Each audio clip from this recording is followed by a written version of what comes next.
మోహన్ దాస్ కరమ్చంద్ గాంధీ ఆ పేరే ఓ చరిత్ర. గాంధీ అంటే భరతమాత తలరాతను మార్చిన విధాత, తరతరాల భారతీయుల యాతన తీర్చిన మహాత్ముడు, సత్యం అహింసల మార్గ జ్యోతి గాంధీ. అలాంటి మహాత్ముని వర్ధంతి నేడు. భరతమాత సంకెళ్లు తెంచి దేశ ప్రజలకు స్వాతంత్ర్యం తెచ్చి నవశకానికే నాంది పలికిన మహాత్మునికి మనమిచ్చే నివాళి ఓ 2 నిమిషాల మౌనమేనా? అసలు ఈ దేశం గాంధీ బాటలో నడుస్తోందా? మహాత్ముని ఆశయాలు నెరవేరుస్తామనే నినాదం ఎప్పటికి నిజమవుతుంది? ఈ భారత నేలపై చరిత్ర సృష్టించిన గాంధీ ఇప్పుడు అదే చరిత్రలో కనుమరుగైపోతున్నాడా?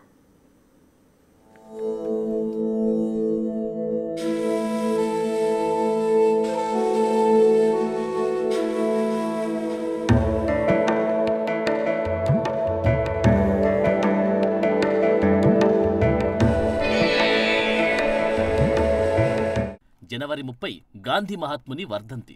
ప్రతి ఏటా గణతంత్ర, స్వతంత్ర దినోత్సవాలు వచ్చినట్లే గాంధీ వర్ధంతి కూడా వస్తుంది. జనవరి 26, 15 ఆగస్టుకి జెండా పండుగ చేసుకునే మనం గాంధీ మహాత్ముని వర్ధంతికి మాత్రం ఆయన ఆశయాల్ని నెరవేర్చే దిశగా అడుగులు వేస్తున్నామా? అంతెందుకు ఈ దేశం ఆయనిచ్చిన సందేశాల గురించైనా ఆలోచిస్తుందా? మహాత్ముని సూక్తుల్ని ఎంతమంది ప్రజలు నిజ జీవితంలో పాటిస్తున్నారు? గాడ్సే తుపాకీ తూటాలకు నేల కొరిగిన, ప్రాణత్యాగం చేసిన గాంధీకి మనమిచ్చే నివాళి కేవలం ఓ 2 నిమిషాలు మౌనమేనా? గాంధీని మనం అర్థం చేసుకున్నది ఇంతేనా? ఆయన చూపిన మార్గంలో నడవడం మన వల్ల కాదా? లేక మనమే మహాత్ముణ్ణి పట్టించుకోవడం మానేశామా?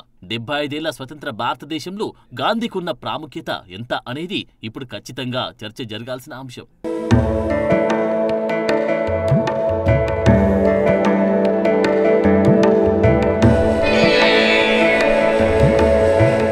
గాంధీ అంటే కరెన్సీ నోటు మీద కనిపించే ఫోటో కాదు, రోడ్డుపై దర్శనమిచ్చే బొమ్మ కాదు. ఆయన చెప్పిన సూక్తులే మహాత్ముడని కీర్తించే స్థాయిని తెచ్చిపెట్టాయి.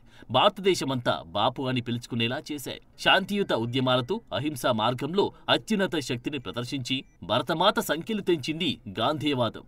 తన విలువలు, సూత్రాలతో ప్రపంచవ్యాప్తంగా ఉన్న నాయకుల్ని ప్రేరేపించాడు గాంధీ. ప్రతి ఒక్కరూ శాంతి, అహింసను ఆచరించేలా కోట్లాది మంది మనసుల్ని ప్రభావితం చేసి దేశమంతటా ప్రసిద్ధి చెందారు. చనిపోయేదాకా సత్యం, అహింస మార్గాల్ని నమ్ముకుని ఉన్నారు. నమ్మిన సిద్ధాంతం కోసం ఏనాడు వెనక్కి తగ్గని నాయకుడు గాంధీ. భారతదేశాన్ని లౌకిక రాజ్యంగా, ప్రజాస్వామ్య దేశంగా యావత్ ప్రపంచానికి ఓ మార్గదర్శకంగా నిల్పాలని ఆశించిన మహోన్నతమైన వ్యక్తి మహాత్మాగాంధీ. సత్యాగ్రహం అనే ఆయుధాన్నిచ్చి ఈ ప్రపంచంలో 100కు పైగా దేశాలకు పరాయి పాలన నుంచి విముక్తి పొందేందుకు మార్గదర్శిగా నిలిచారు. అలాంటి బాపూజీకి ఆయన వర్ధంతి రోజు నివాళి అర్పించడం ప్రతి భారతీయుని విధిగా చెబుతున్నారు.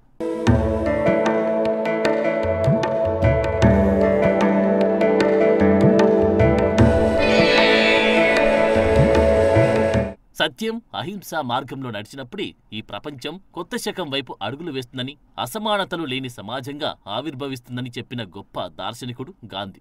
ఓ మేధావి సత్యాగ్రహం ఎంతో బలమైందన్నాడు. విధ్వంసం, వినాశనంతో కాదు, ప్రేమ మార్గంలో ఈ ప్రపంచానికి మరుపురాని కానుకగా నిలిచిపోయాడు మహాత్మాగాంధీ. అహింసను ప్రపంచ జ్యోతిగా మార్చి వెలుగులు పంచిన మరో బుద్ధుడు మన గాంధీ. ప్రపంచంలో ఎక్కడ ఉద్యమం జరిగినా దాని వెనుకున్న స్ఫూర్తి మహాత్ముడు. కత్తులు, తుపాకుల స్థానంలో సత్యాగ్రహాన్ని ఆయుధంగా మలిచిన గొప్ప వ్యక్తి. అఖండ భారతావని తరపున కోట్లాది మంది భారతీయుల పక్షాన ఒక్కడిగా నిలిచి స్వతంత్రం తెచ్చిన యోధుడు గాంధీ. సూర్యుడు అస్తమించని రాజ్యానికి పడమర దారిని చూపించిన క్రాంతి గాంధీ. పదవులు కోరని పావనమూర్తి, ఈ దేశ ప్రజల హృదయాలేలిన చక్రవర్తి మన మహాత్ముడు. అలాంటి గొప్ప దార్శనికుడు ఈ భారతదేశ నేలపై పుట్టడం ఈ దేశం చేసుకున్న అదృష్టం.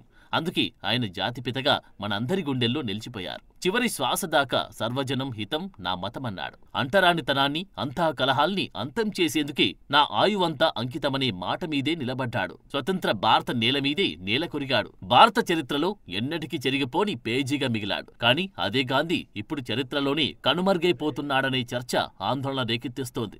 ఇప్పటికైనా గాంధీ చూపిన బాటలో నడుద్దాం.